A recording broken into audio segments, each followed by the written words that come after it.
Hello all. இது காலையிலே எங்கள் அத்தை கோலம் போட்டிருக்காங்க. லாஸ்ட் வீக் ஊருக்கு போயிருந்தப்போ எடுத்த லாங் வீடியோ தான் இது.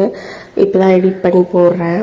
காலைல எழுந்திரிச்சோன்னே மார்னிங் வந்து ரொம்ப ப்ளசண்ட்டாக அழகாக இருந்தது. இதெல்லாம் எங்கள் அத்தை எங்கள் மாமா வளர்த்த செடி. அவங்க வந்து இதுதான் வளர்த்துட்ருக்காங்க. அவங்களுக்கு இந்த கார்டனிங்னா ரொம்ப இன்ட்ரெஸ்ட். எங்கள் வீட்டு என்ட்ரன்ஸ் இங்கே தான் இருக்கும். எனக்கு இதில் இருக்க அந்த ராதாகிருஷ்ணர் இந்த பிக்சர் வந்து எனக்கு ரொம்ப பிடிக்கும்.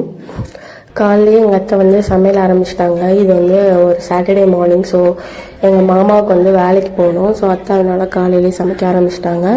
நான் உங்களுக்கு வந்துட்டு தேங்காய் பால் புலாவை செஞ்சு தரேன்னு சொன்னேன். ஸோ அந்த வேலை மட்டும் நான் செஞ்சுட்டு இருந்தேன். அத்தை வந்து சாம்பார் வைக்க ஆரம்பிச்சிட்டாங்க. அவங்க வந்து ஃபஸ்ட்டு சாதத்தை வச்சுட்டு சாம்பார் தான் பண்ணாங்க. இது பார்த்தீங்கன்னா எங்களோட வீட்டோட கிச்சனுக்கு பக்கத்தில் பின்னாடி இருக்கிற கார்டன் ஏரியா.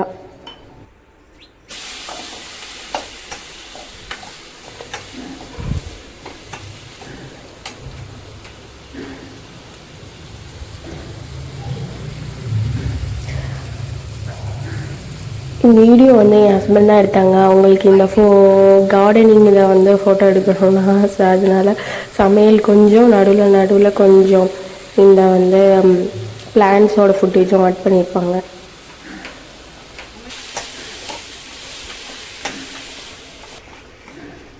முருங்கைக்காய் போட்ட சாம்பார். ஊருக்கு போனாலே சமையல் என்னோடது இல்லை, எங்கள் அத்தையோட தான். இதுதான் அந்த பின்னாடி இருக்கிற செடிலாம்.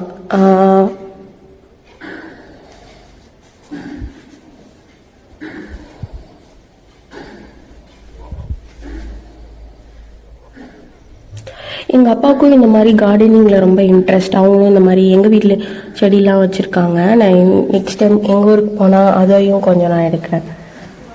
சைடில் வந்து சாம்பார் வந்து ரெடி ஆகிட்டுருக்கு.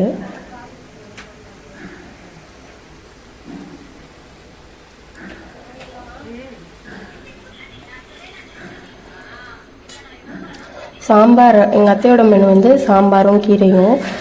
அதை முடிச்சுட்டு நான் வந்து முட்டையும் வேக வச்சுருங்க. அத்தை முட்டை மிளகாய் பெப்பர் போட்டு இது பண்ணிடலான்னு சொன்னால் அதுக்காக அதுவும் பாயில் பண்ணுறதுக்கு போட்டிருக்காங்க. மார்னிங்கே கொஞ்சம் இந்த மாதிரி சுற்றிலும் மழை பெஞ்சது நாள். அதனால ரொம்ப சில்லுன்னு இருந்தது கிளைமேட்டே. இதில் சாம்பார் கீரைலாம் எங்கள் அத்தை ஆரம்பிச்சிட்டாங்க. நான் இப்போ தான் புலாவ் வைக்கவே ஸ்டார்ட் பண்ணியிருக்கேன். அதுக்கு தேங்காய் பால் கூட அவங்க தான் அரைச்சி கொடுத்தாங்க. தென் மீன் மேக்கர் கிரேவியும் செய்யலான்ட்டு அதையும் செய்ய ஸ்டார்ட் பண்ணியிருக்காங்க. எனக்கு சமையல் சுத்தமாக அவ்வளோவா வராது. ஸோ எங்கள் அத்தை வந்து தான் ஊருக்கு போனாலே அவங்க சமையல் தான் எல்லாமே. ஸோ பார்த்திங்கன்னா இதுதான் மெனு. கீரைக்கடைகள், அதுக்கப்புறம் சாம்பார், மீன் குழம்பு,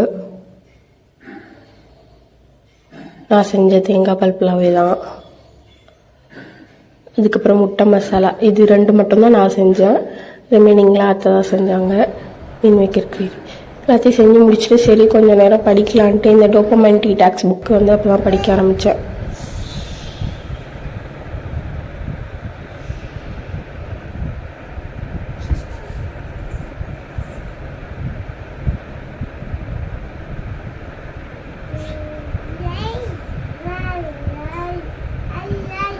ஊருக்கு போனால் தான் இந்த தோடு ஜிமிக்கி இதெல்லாம் போடுறது கோல்டெல்லாம். ஸோ ஊரில் இருக்கோம் வில்லேஜ்னும் சரி. அதில் வேறு என்னோட 2 முத்து விழுந்துச்சு. என் ஃப்ரெண்டோட கல்யாணத்துக்காக போட்டு போயிருந்தேன். என்னென்னு தெரில, அதை வேறு செக் பண்ணோம். ஸோ இன்றைக்கி அகைன் பேக் டு சென்னை கிளம்புறோம் நைட்டு. அதனால கலட்டி எடுத்து வச்சுட்டு இருந்தேன். அதுக்கப்புறம் நானும் என் ஹஸ்பண்டும் மதியானம் சாப்பிட்டோம் எல்லாத்தையும். மார்னிங் வந்து வேறு குடித்தோம். ஸோ லஞ்சுக்கு தான் அது சாப்பிட்டோம். அத்தைக்கு தான் வேலை. அவங்க வந்து இந்த கறிப்பட்டை சுண்ணாம்பு இதெல்லாம் தான் அவங்க பிஸ்னஸ், ஸ்மால் பிஸ்னஸ் மாதிரி பண்ணுறாங்க. ஸோ அந்த ஒர்க் எல்லாத்தையும் சமைச்சு முடிச்சுட்டு அவங்க அந்த வேலையை ஸ்டார்ட் பண்ணிட்டாங்க. ஸோ அதுதான் பண்ணிகிட்ருக்காங்க எல்லோரும் உட்காந்து. நான் அதை சும்மா வேடிக்கை பார்க்குறது அப்பப்போ வந்து.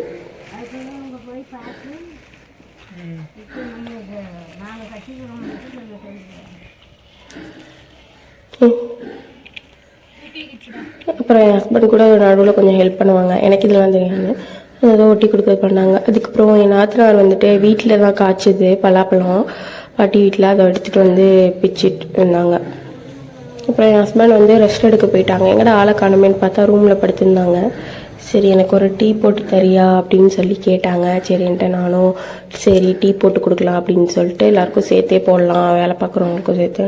அத்தையெல்லாம் வேலை பார்த்துட்ருக்காங்க, சரி நம்மளே போட்டுடலான்னு போட்டேன். நான் டீ போட்டால் எல்லாருக்கும் அரை அரை டம்ளர் வர்ற மாதிரி தான் போடுவேன். ஆனால் நான் போடுற டீ நல்லா இருக்குன்னு சொல்லுவாங்க. ஆனால் எனக்கு அளவே வராது, நிறையா போடணும். ஏன்னா நான் டீயில் வந்து நிறையா தண்ணி ஆட் பண்ண மாட்டேன், கொஞ்சம் திக்காக இருக்கிறதா தான் எனக்கு பிடிக்கும். ஸோ அதனால நான் வந்து தண்ணி நிறையா ஆட் பண்ணாமல் போடுறதுனால கம்மி ஆகிடுது நான் போடுற டீ. அவங்க இதே பாலில் நான் எல்லாருக்கும் ஒரு டம்ளர் நிறையா வர்ற மாதிரி போடுவாங்க.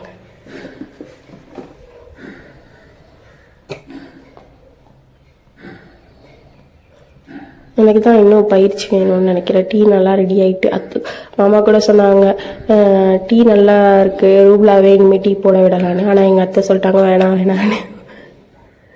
தென் இது வீட்டு என்ட்ரன்ஸில் இருக்க ஒரு செடி அழகாக இருக்குது, அதில் குட்டி குட்டியாக ஏதோ பிளான்ஸ் வந்து இருக்காங்க. இது பேர் என்னன்னு எனக்கு தெரில, அத்தோட தான் கேட்கணும். ஈவினிங் எல்லாம் முடிச்சுட்டு சாப்பிட்டு நாங்கள் இன்னைக்கு சென்னை கிளம்புறோம்.